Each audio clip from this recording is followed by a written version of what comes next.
I want to welcome you to a joint meeting of the Humanist Community and the Atheist Community of San Jose. My name is Alex Savasi. To find more about the Humanist Community, upcoming events, how to join, how to donate, please go to our website, www.humanists.org. Hi, I'm Judith Bannister. I am the treasurer of the Atheist Community of San Jose. This wonderful event is being co-hosted by the Atheist Community of San Jose and the Humanist Community in Silicon Valley. And it is a hybrid event in person here in the room and on Zoom. We welcome you all to our joint event. We are thrilled to welcome Dr. Elizabeth Drescher of Santa Clara University. Dr. Drescher is an adjunct associate professor in the Religious Studies Department of Santa Clara University, which is our local Jesuit Roman Catholic university, would you believe? There are very few courses in the country taught at universities on non-religion in America. And Dr. Drescher teaches a very popular course at Santa Clara University on non-religion in America. In fact, it keeps being so popular that she keeps having to add new classes in subsequent semesters because she couldn't get all of her students in. We in the local secular community are proud to host Dr. Drescher's students at our events. Her students are hosted at events by the Atheist Community, the Humanist Community, the Sunday Assembly, and the Ethical Cultural Society. And we have some people from all of those organizations here today and on Zoom. We're very pleased to host Dr. Drescher. She has a PhD in contemporary spirituality, whatever that is, from the Graduate Theological Union. And before that, she had an MA in Roman Catholic theology. So she is definitely steeped in theology. But she also is one of the best experts on the gradual, actually rapid growth of non-religion in America. That is, people who answer the question, what religious group are you associated with? And they answer none of the above, no religious group. That group is increasing rapidly, and Dr. Drescher is up to the minute on the nationwide data on this group, which includes us atheists, humanists, secular people, free thinkers, and so forth. So Dr. Drescher, I asked her to come because she just is finishing up, this is the last days of the quarter. She's just finishing up the latest quarter, and she's absolutely up to the minute on all the data. So we are depending on her to catch us up on the entire nation, but especially what's happening at her own Jesuit university, which is quite interesting. Her students do surveys every year of the students at the university, and she's going to tell us all about it. So we're so pleased to welcome Adjunct Associate Professor Dr. Elizabeth Drescher from Santa Clara University. Let's have a warm welcome for Dr. Elizabeth Drescher. Thank you. All righty. Well, good morning. Are we still in morning? Yes. Not morning, sad morning, the early part of the day. So hi, I'm Elizabeth Drescher, and as Judy said, I teach in the Religious Studies Department at Santa Clara University, where for the last 7 or 8 years, I've been teaching a variety of iterations of a course that's now come to be known as non-religion in America. It started out, I was just talking to somebody about this before we got started. It started out being called Religion and Secularism, and it was essentially an argument course between religion and secularism. Students kind of, as I gathered from the syllabus, read a little bit of Dawkins or Dennett or something like that, and then some Terry Eagleton and other Christian writers to to snipe back and forth on that. And as you'll see us in a minute, that's not how I approach research. It's not how I approach teaching. And possibly more significantly, it's not where our students are. And I could see that from the very beginning of class. And so eventually, the course morphed into atheism in America. And as that phenomenon didn't seem to capture all of the non-religious population, especially the religious, the population of religious nuns that Judy described, people who answer none, N-O-N-E, when asked with what religion they're identified with or they affiliate with. I shifted to call the course non-religion in America. I'd note that when I started teaching, there were, I don't know, maybe 8 people in class, mostly dudes from engineering or, chemistry or something like that. We were kind of in a little room, almost literally in a basement. And I was worried every quarter about whether the course would fill. And now, as Judy mentioned, we've had to, I teach between 3 and 4 sections of it every quarter. We've had to add new sections every year. There are about 35 students in every section. I always have a wait list. So we're really seeing more than 100 students a year taking this course. And increasingly over the last 5 years, there have been way more women taking the course, which is a big shift in non-religion in America and its public expression.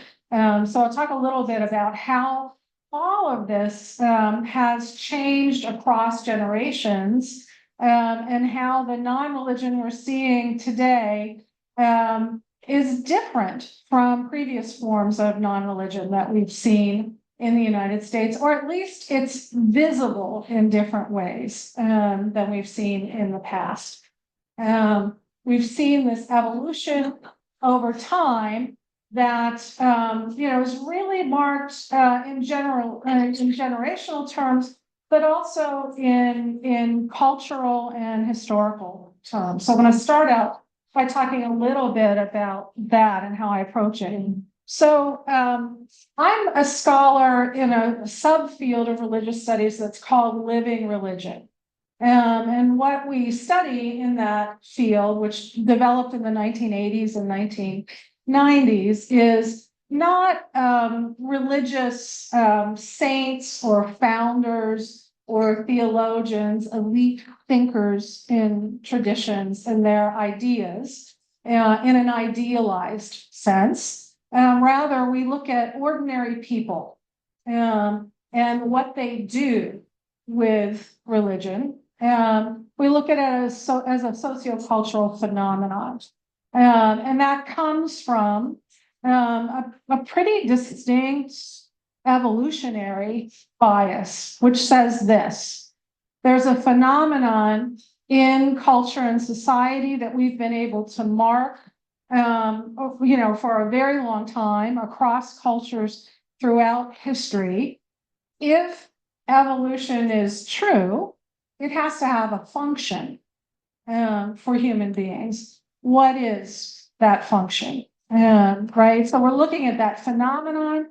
How does it function in society? Why do people continue to do? What do they get from it that is a benefit to the thriving of the species, right? Either at a cultural or a biological level, because as you know, that's how evolution advances. So we ask that question about religion. Now, there's a big, long argument about what constitutes religion. And the short conclusion I would draw on that, drawing mostly on the work of J.Z. Smith, who's done the yeoman's work, the heavy lifting, sorting this out historically and culturally, is that religion, as we identify it today, is largely an invention of the European West after the Protestant Reformation, and that there are lots of things that when Europeans were exploring, exploiting, and colonizing the non-European world. They identified, actually at first, when European explorers landed in the Americas, they looked around the Caribbean and they said, there's no religion here at all, none. And that would be a head scratcher for us today, because we know people in the Caribbean have things that we associate with religion, like holy people, sacred places, rituals, days that are set aside for festivals, holy items, mythological stories that are important in their culture, symbols, things that are said to have particular powers, all of these kinds of things that we associate with religion. Why then did the priests who were documenting Columbus's encounter with the Taino people and others in the Caribbean, why did they say there was no religion? Well, for Europeans, to be religious was to be an ordained priest or a vow nun or mystic or something like that. So if you asked an ordinary person on the street, are you religious? They'd be like, no, I'm a plumber. Well, not a plumber. I'm a carpenter or a blacksmith or something like that. So that's what a religious was. And they didn't see any of those. So they said, there's no religion here. There's no churches. There's no priests. There's no guy in a dress. There's no crosses, anything like that. And only later did it develop, as the Protestant Reformation developed, to distinguish different forms of religiosity, to say, oh, it has to have rituals, it has to have an ordained leader, it has to have all these kinds of things, right? So that's in terms of religion. How does this phenomenon develop? And then we look functionally at it, but it applies equally to non-religion, right? And one of the things we know that we start to see increasingly in the 1990s in the United States is this increase in people who identify as religious nuns. Has a big impact, obviously, on religion, but it's developing as its own phenomenon. And so we ask the question then, functionally, how do people do this non-religion? Now, this is a challenge because one of the ways that Protestantism shaped the study of religion and philosophy, we owe this largely to René Descartes, he of I think, therefore I am. We've largely intellectualized this. The way Protestants distinguished themselves was in terms of doctrine and belief. In the Catholic Church prior to Protestantism, ordinary people had no expectation. It was not expected of them that they would understand the beliefs. That was for smart people, not you. That's what pissed everybody off, about when Martin Luther pinned his theses to the gate at Wittenberg. Was not that he was arguing with the church, it's that ordinary mooks could look at that and see what smart people were saying, and that seemed dangerous. If every chucklehead tavern could now be thinking about the highest thoughts of religion, right? And so Protestants said, Luther said, no, ordinary people have to understand their religion in order to assent to it, right? Catholics said, that means every chucklehead in the neighborhood is going to have an opinion about this. They were not wrong, right?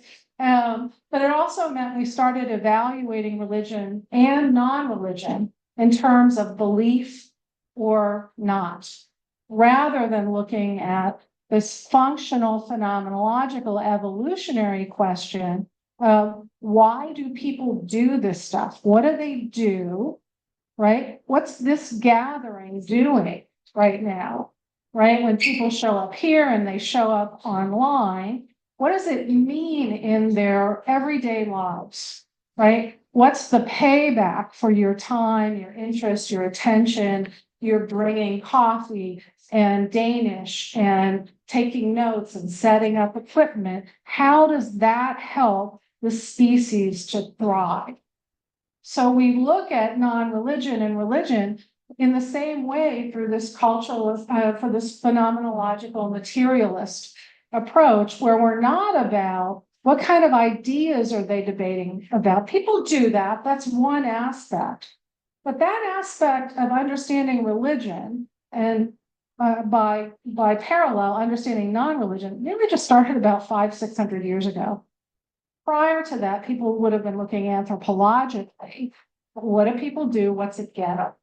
Right? And so we look culturally, historically, because we know that the cultural historical context shapes people's behavior, right? You can do different things when you have a wheel than when you don't, right? You can do different things than when you have fire than when you don't. You can have different things, do different things when you can gather in different ways when you have Zoom than when you don't, right? So we look culturally, historically, what's going on there? How does that shape behavior? And what kind of material elements are included in that? So the challenge for students in my non-religion in America course, as well as in my religion classes, is that we're not going to be debating about the virgin birth per se.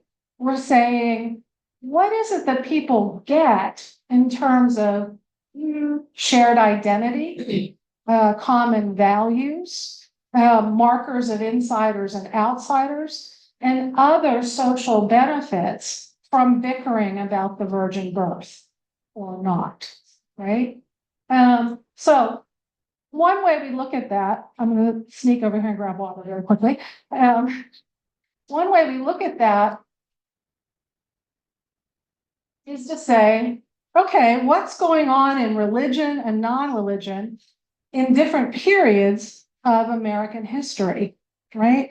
So if we look, for example, at the late 18th, 19th century, big period of religious awakenings in the United States. One of the uniquenesses of the United States in terms of religion is that, first of all, just to clear this up in case anybody it's this mythology, no one really, or very few people, no groups, came to America, Huguenots maybe, came to America for quote unquote religious freedom.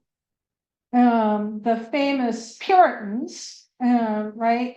The Pilgrims who came to Massachusetts Bay, first to Plymouth and then to what becomes Boston, already had religious freedom.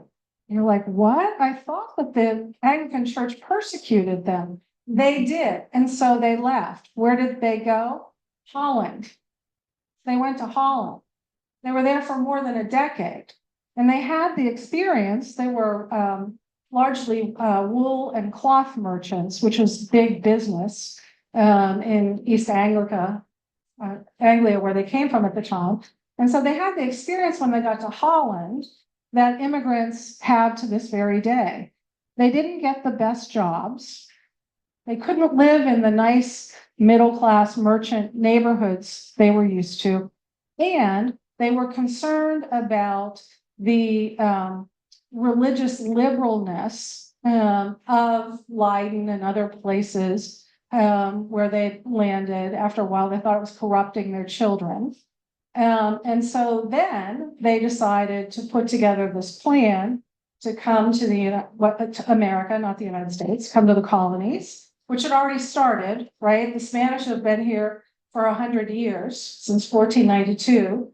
The Pilgrims come in 1620, 1621, right? So it's been a minute since people were dining on each other at Jamestown and Roanoke, right? So it's been around. The Spanish are here. The Portuguese are already in various places because the Pope allowed the Spanish and the Portuguese to split up in North America between them. There are Dutch, all these things. They come, and there's not a lot of them on the Mayflower, right? There are 25 separatist Puritans, people who feel like you have to separate from the Church of England because it's so rotten, so still Catholic, that there's no fixing it.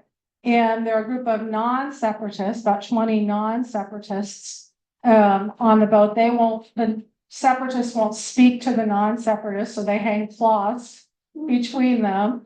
And then there's the crew who are just working class mooks who are looking to make some money, hunt, fish, bring stuff back and sell it and drink a lot. If you read the diaries of pilgrims, constantly drinking, half of them die, right? But what they and then a subsequent upper class group of Puritans who come to the Massachusetts Bay Colony a few years later bring is an ethos of religious experimentation. You can come to this new place. It's big, it's open. The European governments can only put so many supervising forces, so many military forces on the ground. People can do whatever kind of wackadoodle religiosity they want to do, right? And so it's not a surprise that by the time we get to the 18th and 19th centuries, especially after America wins independence, right? There's this flourishing of, well, let's do religion this way, let's do it that way. And there are these great awakenings. They're speaking mostly to working class people. They involve women and including Black women who are able to preach in public, right? They're addressing all kinds of class issues and they're a raucous party, right? These awakenings involve people coming to confess their sins in public and then be saved, right? There are scholars who identify this as being like an Oprah show, right? It's entertaining, right? If we get this cat to confess to every evil thing he's done in his life right now, you don't have to be a religion to think maybe that's a little bit interesting. It's spicier than we thought, right? So they're fun. Their entertainment, they reshape what Christianity looks like in the United States, in that we see this now in mega churches, right? In non-denominational mega churches with the music and the Jesus hands, right? They're very entertainment focused at this moment that altars get raised like stages in churches, they start rebuilding them, right? So that's going on the one hand.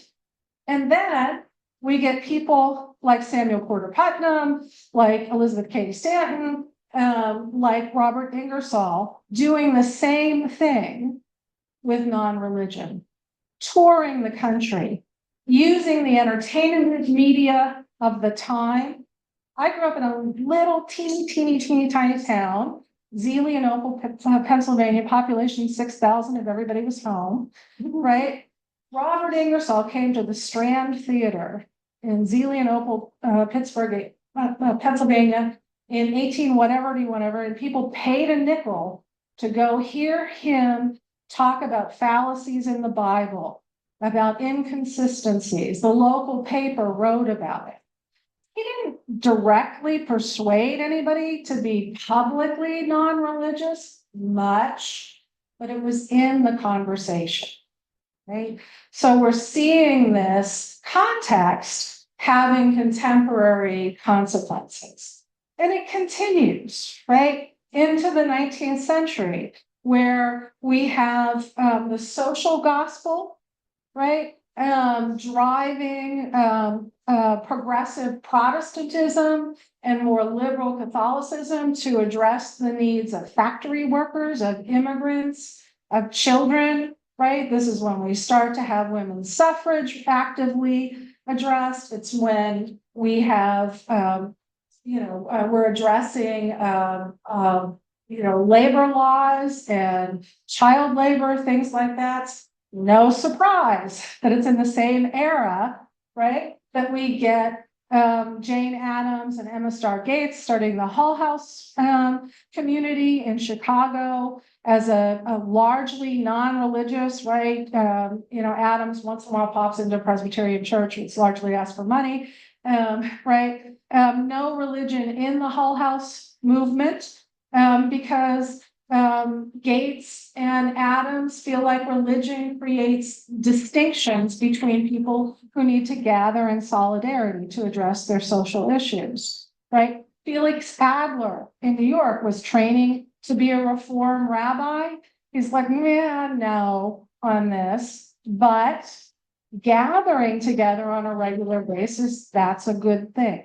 That matters for people. That does social good. He forms the Ethical Cultural Society. They start a school. The school's still there. It's a little more upscale than I think Adler had in mind.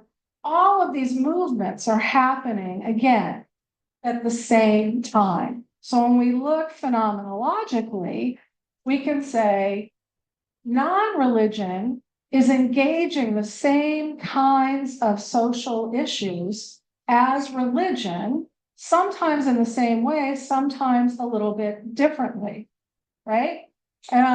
We see our friend Clarence Darrow, William Jennings, right? In the Stopes trial, what makes the Stopes trial so important? Besides, even though Stopes lost, right? It's the first mediatized, it's the first radio broadcast of a trial, and boy, is it entertaining. I mean, just reading the transcripts of that, plus they had dancing monkeys. I mean, what with that? That's going on. We have Amy Semple McPherson, right, in LA, broadcasting evangelical Pentecostal Christianity using the same social force to engage people through this new electronic media. And it's spreading both religious thought and non-religious thought with equal force or comparable force, right? We get on different days in the same month on the Johnny Carson show, Billy Graham and Madeline Murray O'Hare, right? Using new broadcast media to speak about religion and non-religion to a wider and wider populace, right? And then, oh boy, we get the interwebs, right? So now we have, Rick Warren and the Four Horsemen of the Apocalypse, right? Engaging people through YouTube. Increasingly, that's going to move to social media so that people are engaging this content differently. So we're seeing this again and again and again. And this is just the level of what media are people using.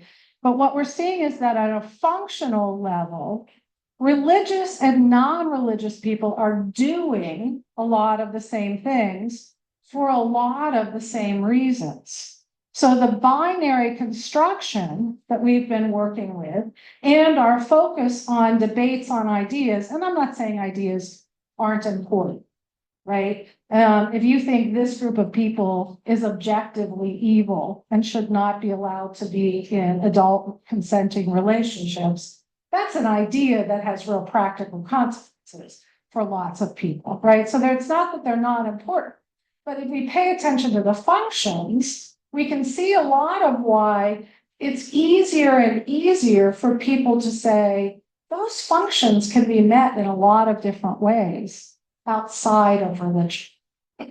Questions about any of that before we shift to the data from our campus? Where's Alex? Yeah. Oh, let Alex get a mic so he can get local people here too. Yes, it is. I had one thing I'm curious about, and it may be too deep a question for this talk. It may be too deep a question for this talk. Is how has the definition of what we call religion? And you did touch on that. How has that changed over the millennia, I guess? Yeah, I mean, I would certainly refer you to J.Z. Smith's famous article, Religions, Religious, for the deep history of that. So in that, Smith looks from the age of exploration to the modern period and unpacks the way in which religion is essentially at first seen in anthropological terms and in terms of who does what, and then becomes more of a cognitive proposition, who thinks what, and it shifts back and forth over time. Smith's argument is that people in power define what religion is for their own purposes, and likewise like non-religious religion is for their own purposes. So it does shift over time between anthropological and cognitivist structures of understanding. Chip? Four sessions. Oh. That's just delightful things. Sessions about this. Turn on camera. Yeah. Cool. Thank you.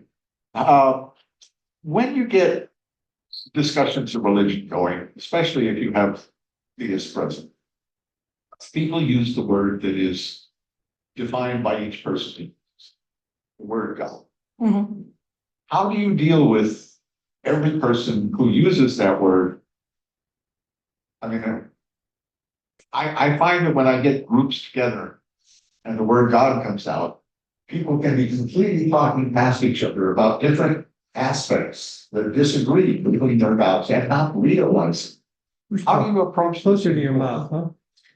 Oh, So Sorry. he's asking about definitions of God and how people respond to them differently. We don't talk about this a whole lot, again, because we're focused on functions, but at a functionalist level, you know, one of the things we talk about, for example, is our friend Felix Adler. So Adler had a very functionalist understanding of God.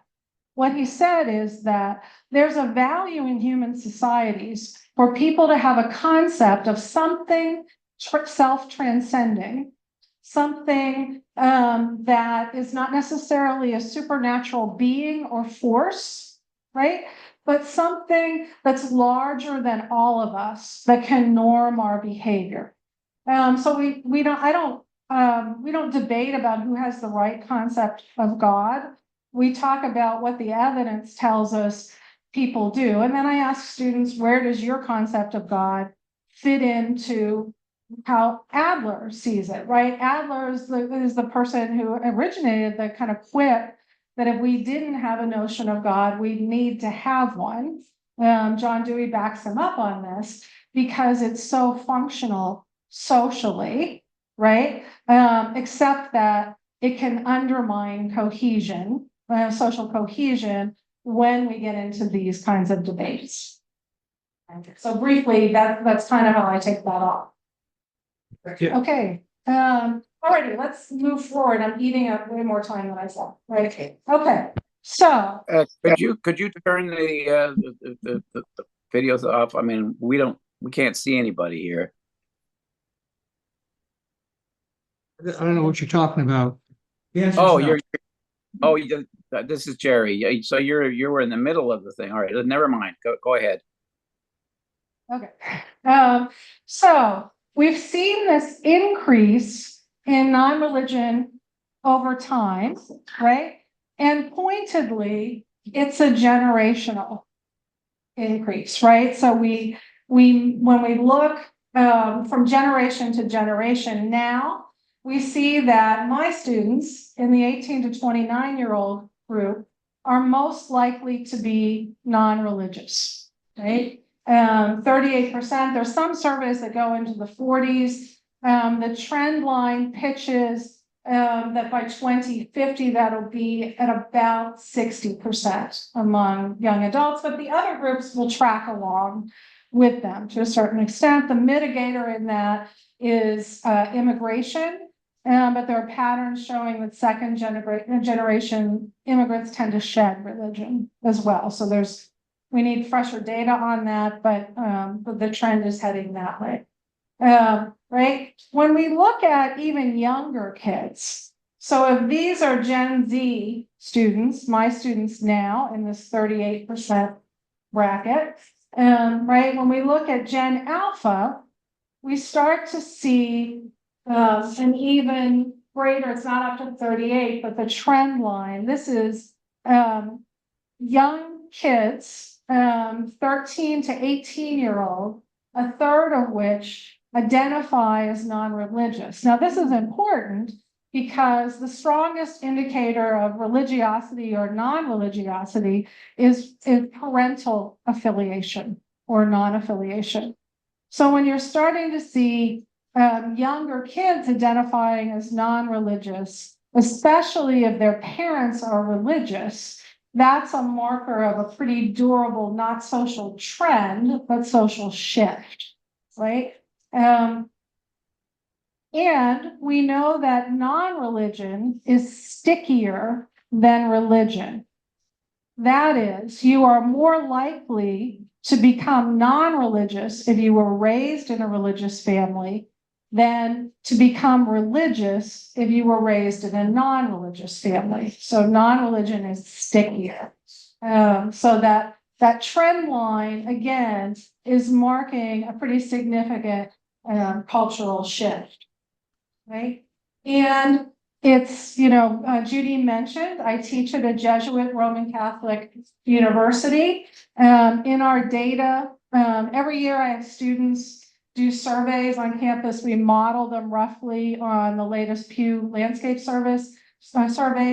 And what we see in the survey from this time around is that about a third of the students surveyed, it varies, but it's generally about 30 to 35%, depending on the quarter and who they get in the survey and all those kinds of things, right? But it's generally representative, and it tracks to Pew, PRI, and general social survey data. So we're seeing the same thing on our campus. We, for obvious reasons, have a higher level of Christian students and an even higher level of Catholic students, but we still have a big chunk of non-religious students on campus, quarter after quarter, stickier and stickier, right?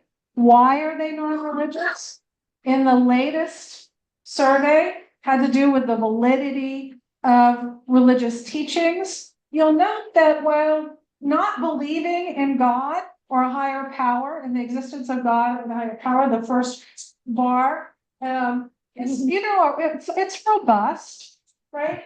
But it's not the highest issue. And in fact, we'll see increasingly this is consistent in Pew data, in PRI data, in general social service survey data, and in Gallup data, that lots and lots of people who identify as some flavor of non-religious profess a belief in a God or higher power or life spirit, right? Doesn't have to be supernatural, by the way. And all of these surveys have had to adapt to accommodate that self-transcending force that may not be supernatural. So I expect that we're going to see more surveying in that direction over time.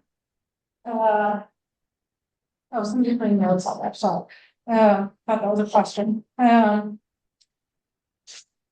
Now, we're also seeing that among our students, lots of them don't know about organizations like the Atheist Community of San Jose or the Humanists of San Jose or Sunday Assembly until they get to my class, where they do field visits with all of these groups. A handful do know of these organizations and may participate in them, but a lot of them haven't heard, most of them not, right? Most of them not so much. Even after they've heard from them, one of the things they write in their papers is whether they would be inclined to join one of the organizations or visit it again. And they routinely say no, which might hurt your feelings because you're super kind to them, except for that they're not really participating in religious services either, right? They're not doing this mode of gathering.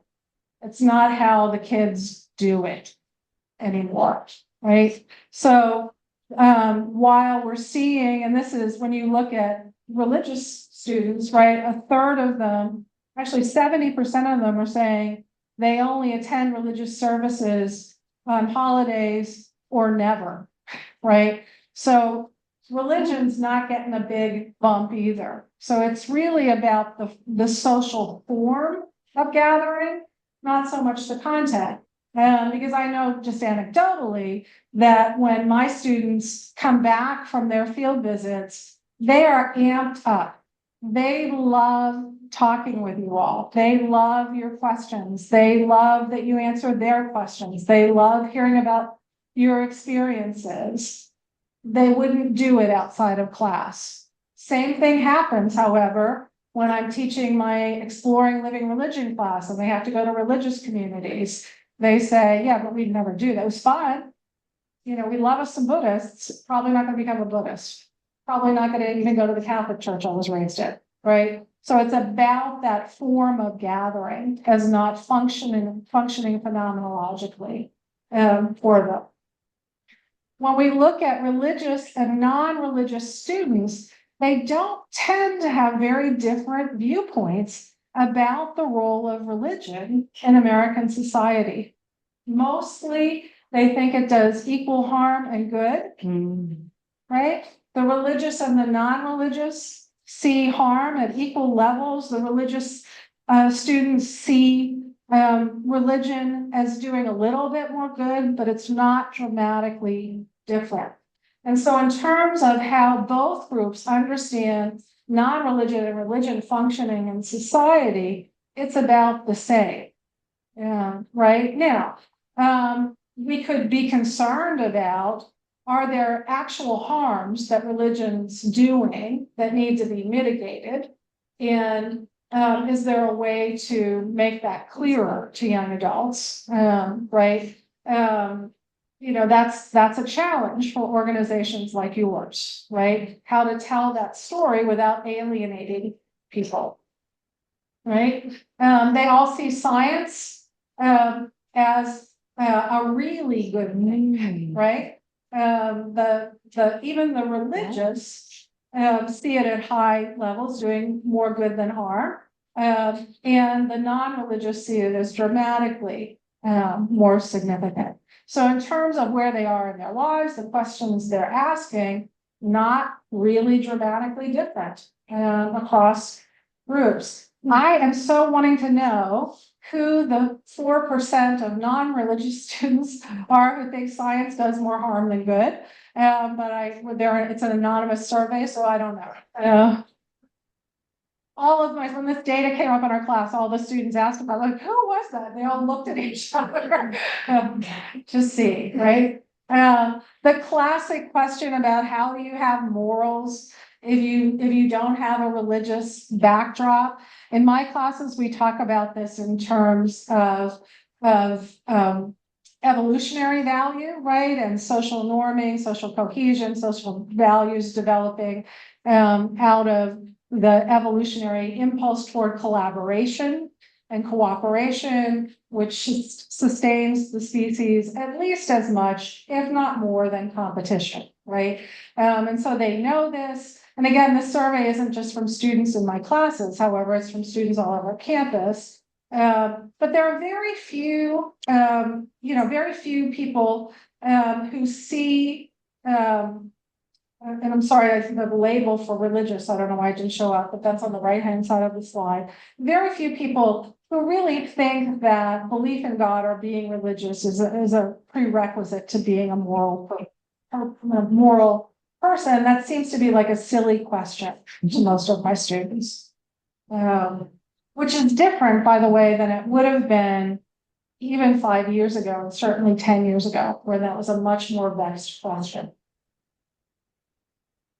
But you can see why, in that for most students, even the religious beliefs are not a huge factor in their own moral decision making, right?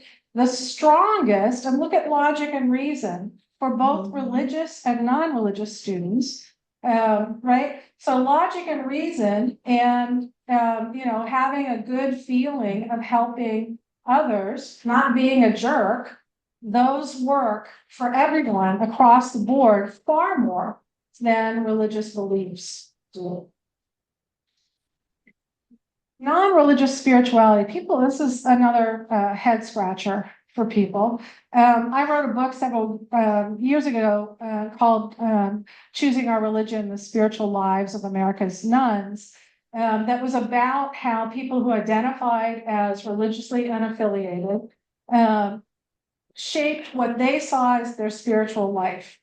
And I allowed them to define what they meant by spirituality rather than prescribing it on them.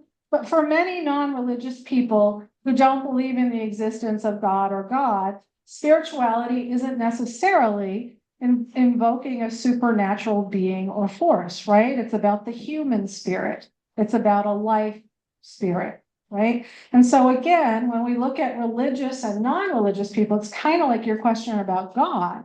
People may define it differently, but as a practical matter, they act on it at about the same level, right? Cultivating some kind of sense of a relationship based on what you see as the human spirit, a life spirit, something self-transcending, right? They're engaged comparably, except for yoga. I guess the non-religious just aren't doing yoga anymore, but so much. I don't know what that's about, but and prayer, obviously. But you see a reasonable percentage of non-religious people saying they're doing prayer. Now we know that there are non-religious people who do believe in a God or God. They just don't belong to a religious organization. They don't think organized religion is meaningful. But overall, it pretty much maps out. Now, this is not my job, and you didn't ask for my advice. But I say the same things when I visit religious communities. If I were looking at that data that says young adults have no interest in organized non-religion or organized religious groups, I would look at this and say, what are we doing that hits on those things that they feel are most significant in terms of cultivating the human spirit, and focusing on how to encourage that. I'm sorry. Did I hear a question, or am I having a vague psychological break? Oh, no. Okay, wait a minute, go back. Yeah. Is there? Wait for the mic, please. Here. You're absolutely right, Dr. Drescher. And I'm looking at this and saying, okay, we in the atheist community should do more hikes. Which we do and are very popular. We should do more picnics outdoors. Everybody loves those. That's interesting. And so spending time in nature is really a big thing and for everybody. And people who are atheists but don't have time for meetings and stuff, love to go on hikes or picnics. What about this personal spiritual reflection thing? Yeah, How can we tap that? Well, I mean, part of that I hear when students come back and they really do talk about, so I should say, different groups do it different ways. One of the features of the atheist community in San Jose is that you've made San Pedro Square like a non-religious site. Like we literally just put it on our religious landscape map just over the weekend to mark that, right? So students know that they can go there with you every other week, and you're going to have conversations, and they're going to think about their own life, their own perspective. So I think occasions when they can be doing that. Now, sometimes it is a specific practice like meditation, like contemplation. We have a group that meets for a they don't call it non-religious, but it's a not religious-y kind of meditation room, kind of thing, and students enjoy that. So occasions for young adults to be thinking about their lives, their place in the world, the work that they do in the world, or also just to decompress, right? They're under tremendous amounts of stress, right? And so occasions to do that, but it's somewhere that I'm hoping that in their final presentations and papers, because I asked them, we'll know more about that. Okay. Another question here. Oh, sorry. Oh, Masula. I just have a question about spirituality. It seems like it's more like an escapism, at least what you're presenting here. Can you comment on that? Yeah, in the past, and actually in the surveying that I did for the Choosing a Religion book, I asked about social action. And whether that was considered, whether people considered that a spiritual practice, and lots of people said that they did. Because we modeled this survey on the Pew data, we didn't ask those kinds of questions, like working for social justice, things that would be very important on the Santa Clara campus. And so we've actually talked about this in class, and next year I'll add that in. Doing some kind of practice to center yourself, calm your mind, clear your head can be valuable work for getting ready to do social action. Personal reflection or spiritual reflection, depending on how you develop it, can prepare you to be engaged in the world. One of the groups of students, I think last year, spent time with people from the Ethical Cultural Society making peanut butter and jelly sandwiches for unhoused people. I believe some of them have gone to Second Harvest with other groups, and they find those things spiritually enriching. So again, we need to deep dive to see what that is, but I also think in future surveys, we need to pull out those kinds of active things so that they aren't just kind of consumeristic, narcissistic, self-veneration kind of activities that we're talking about, but that's what fits in that category too. Okay, I'm way off time now. So otherworldly connections. Do people experience otherworldly connections? And you see a high level, of yes on both sides of the aisle, more for the religious, high level of no on both sides, right? And this is one of those things where you got to ask, what's an otherworldly connection, right? So when I asked this in my classes, I said, what do you think religious people might think of as an otherworldly connection? And they said the obvious things like angels, the Holy Spirit, ghosts, things like that. And I said, what might it be for non-religious people if it's not those supernatural things? And of course, all the science geeks raised their hand and said, UFOs. Aliens, UFOs, Aliens. right?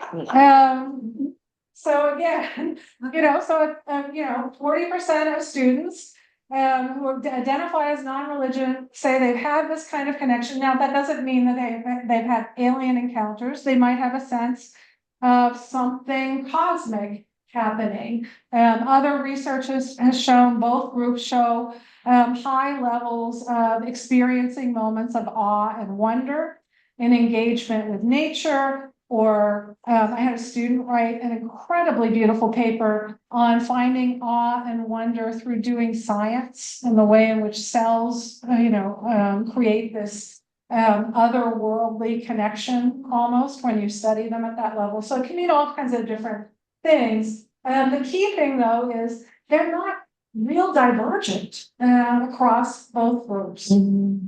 So to kind of wrap up before we get to questions, right? We've seen a lot of shifts culturally that are reshaping both what religion is and what non-religion is for young adults. They have a lot more control of their media environment than any of us in this room did when we were their age, right? Like I remember I was in graduate school for the first time when MTV started, right? We all went home and sat on the floor in front of the big box of the TV and we were served and we're happy about it, right?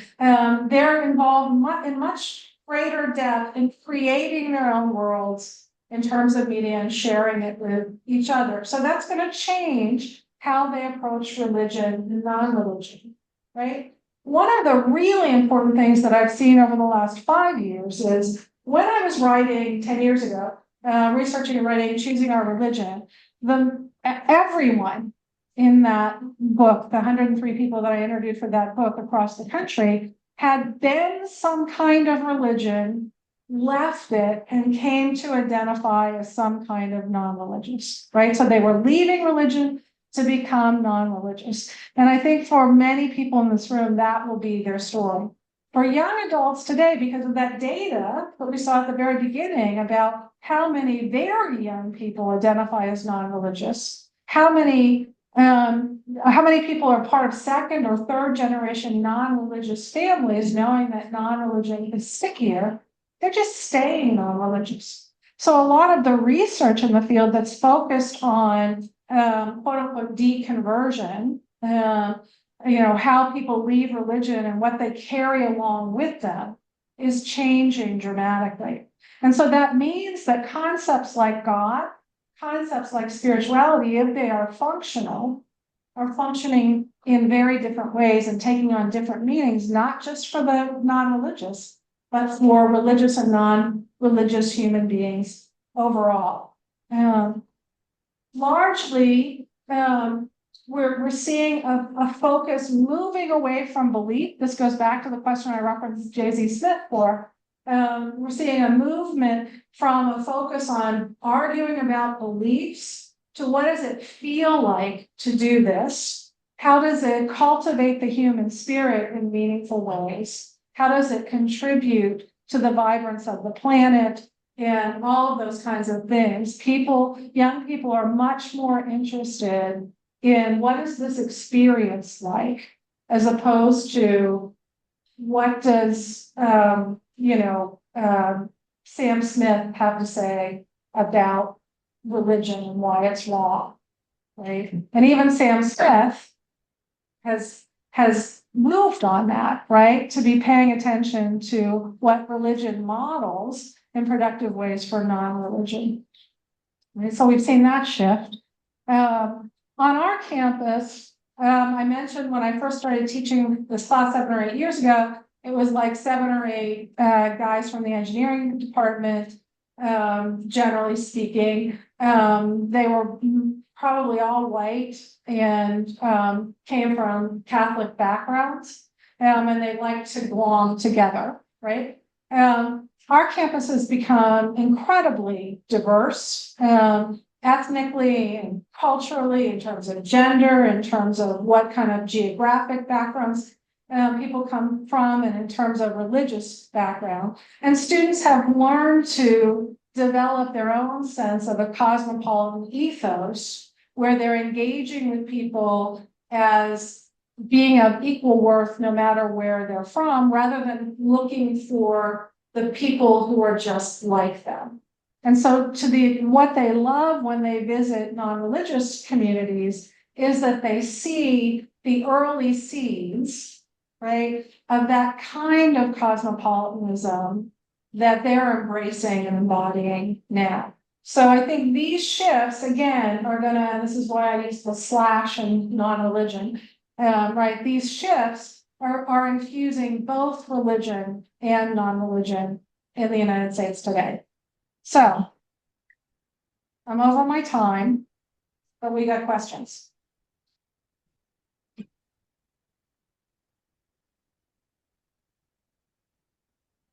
Talking to Mike, close to your mom.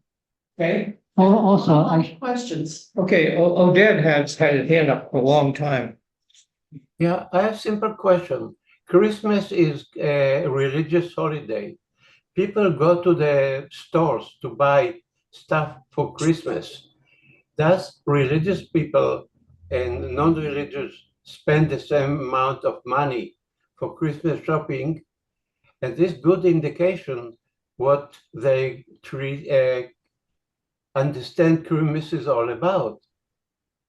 And do you have any information about the difference of shopping Can you stop for share? Christmas between the religious and non-religious? Sure. So you're going to be surprised about this. But we have Sandra Day O'Connor to thank for de-religiousizing a lot of religious holidays in the United States.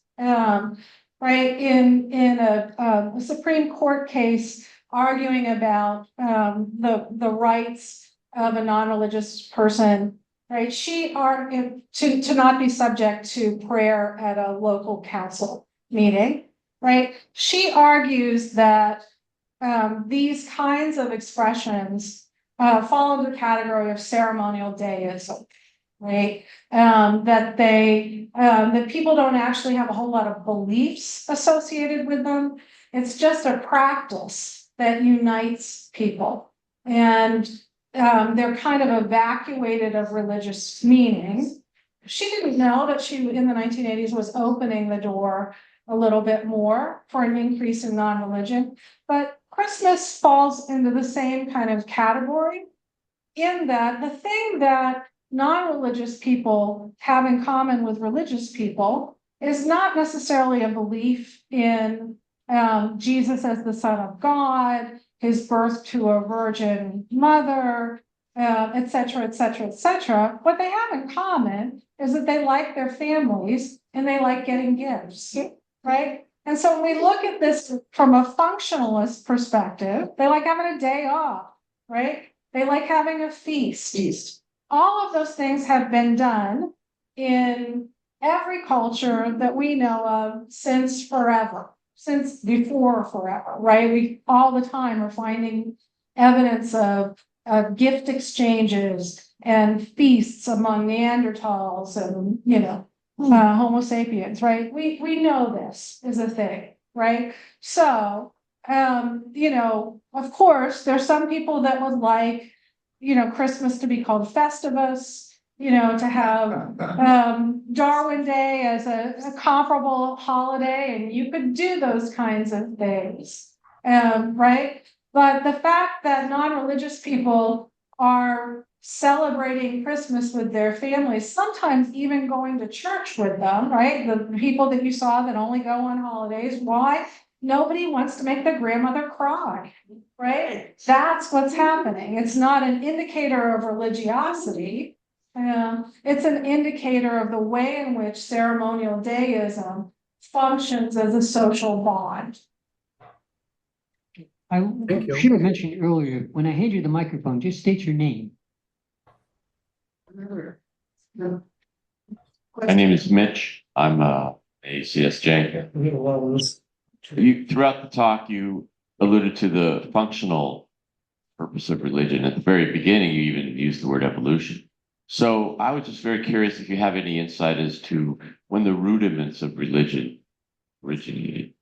Well, again, that depends on how you define it, right? So we know that the sites, Göbekli Tepe, outside of Turkey, the earliest religious sites that we know, that is sites that have things we recognize today as having symbols that seem to have supernatural reference, that seem to have had ritual practices where large groups of people gathered.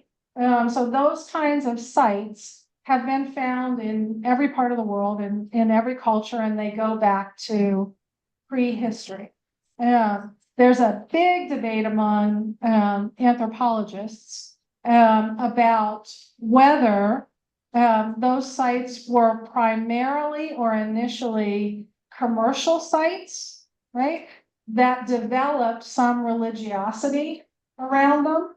So people were hunting, fishing, doing all the things they decide to gather to share the hunt, to share all of those kinds of things. Well, while we're here, why don't we have a party together, right? And organize it in this way. We have a feast, we do something to elevate it, right? Emil Durkheim calls these kinds of festivals as building social cohesion by creating what he calls collective effervescence, like what I refer to with students as the Coachella effect, right? You go to a festival and it feels like you're having the same experience. You feel connected, even if you're not doing a whole lot of synthetic drugs. You're dosing yourself with opioids, throughout, and it feels super great. So if those kinds of experiences were happening, people like those, right? They allow people to network the way that you do here, to build social bonds, to develop long-term commitments to people so that you can care for each other through difficult times. You can celebrate with each other. Maybe somebody has a really awesome, pound cake recipe, and so you get to have that too, and that's excellent. So you want to repeat that. You want to have that feeling and those connections all the time. The question about when that comes to be called religion is a really, it's a historical academic question that seems to have been, the word religio is around for a long time, but it doesn't mean organized religion proper. It doesn't mean religions plural until after the Protestant Reformation. So it's only then and after that, for a while, as I said earlier, explorers, colonists, Westerners were like, I don't think that's religion because it's not a priest. And then after a while, they had seen enough of it that they were wait, these cats are very like a priest. So they would say it's bad religion, false religion, but it's religion. And now we know there are multiple religions. There are what are called world religions, right? But people who were practicing what is now called Hinduism, right, would not have said this is a religion. It was just what they did. They had festivals with the seasons, right? They shared certain stories. So it's a slippery kind of thing. Okay. In that sense. Zuma? Hi, I have an excellent presentation. I have two questions. One is you gave the generation becoming non-religious. Could you comment on the socio-political impact in the positive sense they're creating because of not belonging to any religion? And the next one is about the religious institutions like churches, temples, synagogues, mosques. They play a very strong role in the society in terms of building up communities and providing community service. Mm-hmm. And the humans by nature are social beings. They need that connection, they need that community too. What is the services? What are the services that these people who are non-religious are providing to create that sense of community and the support group? Yeah, those are important questions. So in the American context, quite obviously, organized religion, particularly organized Christianity, has been favored by the government. Despite, the First Amendment, right? There are a lot of advantages in terms of taxation, in terms of the ceding of property. Right, the Episcopal Church owns half of Upper Manhattan because they were given that through a royal grant, right? They still own it. That's how they, yeah. Look at Episcopal Church grants all the way down the Eastern Seaboard, or Catholic Church grants because of the mission system, right? So they were given real property throughout the United States, and they had favorable tax basis. And, until, like a week ago, right, let's say, until at least the 1980s, and sometimes much after, non-religious people were actively persecuted in many parts of the United States. So organizing as non-religious people has been difficult in lots of ways, right? So even though Adler tries to establish, like literally, with the Ethical Culture Society, like literally a building that's analogous to a church where people would gather, that didn't happen across the United States. On another project that I'm working on where we map the religious landscape of Silicon Valley on a GIS map, we have a category where students can include non-religious sites, but there really aren't any, right? Which is why I put San Pedro Square down to highlight there, right? So you don't have the kind of infrastructure, real infrastructure, even though there's a social infrastructure that religions have. So there's a very large disadvantage, to organize non-religion in the United States. I can't just tell students, go down to the atheist church, right? It's at the seniors, whatever, like that, right? I've got four more people with their hands up. Okay. Dana or Jerry? Yeah, this is Jerry. So you have a number of people who are in religious groups, and you have a number of people in non-religious groups. Are there any people who have no interest in belonging to any group? Yeah, that's a significant, so in the non-religious population, the largest subgroup in that demographic are people who identify as nothing in particular. And to link this to your question, those people are less likely to be engaged in politics. They're less likely to vote. People who identify as atheist, agnostic, or humanist are more likely to vote even than the most motivated religious voters. Right? So they're more active, but they're a smaller percentage of the overall population, right? Because once you've committed to a clear identity, you're going to act on that identity. You've invested in it differently. So those people who identify as nothing in particular are often religiously and non-religiously indifferent. They don't see it as a phenomenon that adds meaning to their lives in any way. And so there are people who are studying that. Brian Burge in particular. It's not been the focus of my work, but yeah, it's a big part of that group. And so thinking about how to both religious organizations and non-religious organizations are interested in how do we engage that group, how do we organize that group, how do we bring them into relationship with our organizations. Hey. My name's Dana. So we hear that Gen Z, that they are concerned about abortion rights and LGBTQ rights. Yet your graph showed that they didn't think that religion necessarily did more harm than good. Yeah. So are they not making the connection between religious organizations and their effect on these political and social issues that they really care about? Yeah, they're not necessarily. And so there are a number of reasons for that. One is the tenor of religious political debate in the United States is off-putting to people. So, and our students are very, I was saying that earlier, we want them to express their opinions, to argue. They can be what I refer to as pathologically polite. So they don't want to kind of get into a tangle with people on things. And so it takes a lot of work to engage them. But yes, doing education, look, a lot of people in this country think Joe Biden is responsible for the overturn of Roe. Like that, you're like, what? Put down the pipe. Right? But they do. They're just low information on that. So where those connections can be made, right? In my class, it comes by way of so a lot of times Jane Addams and Elizabeth Cady Stanton, right? Talking about the work that they were doing. Oh, Elizabeth Cady Stanton also racist, so we have to talk about that. Whoops.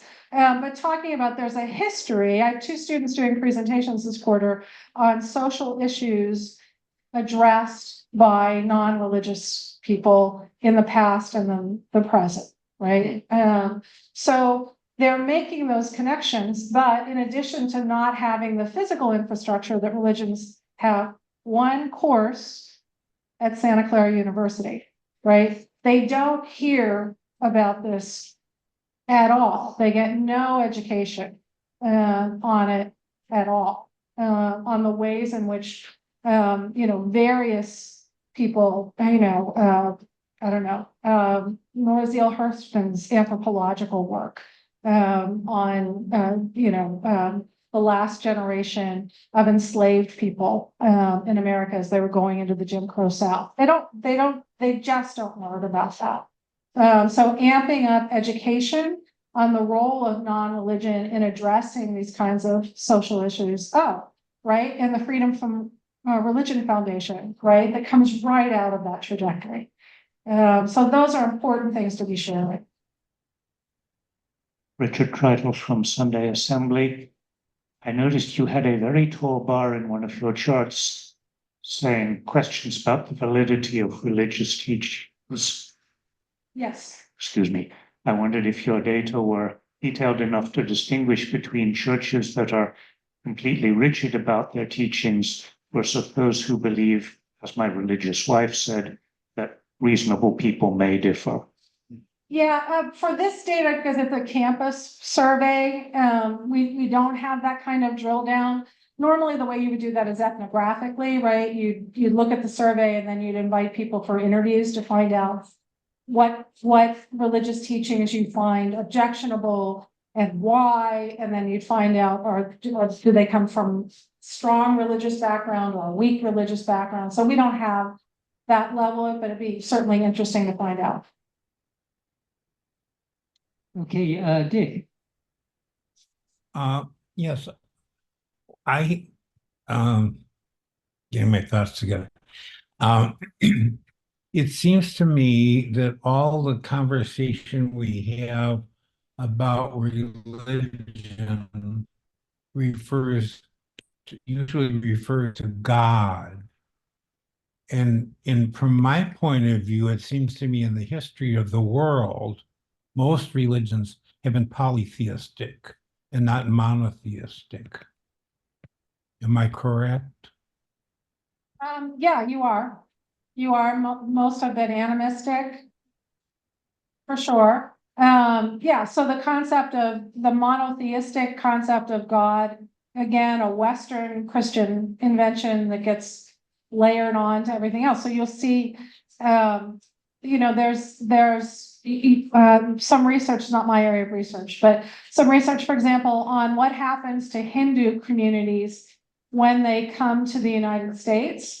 They tend to select one god or goddess to focus on because it's easier to talk with their Christian or Jewish or Muslim neighbors about worshiping or venerating Ganesha or Lakshmi than a whole a whole collection of gods and goddesses. So yeah, it's a Western Christian function.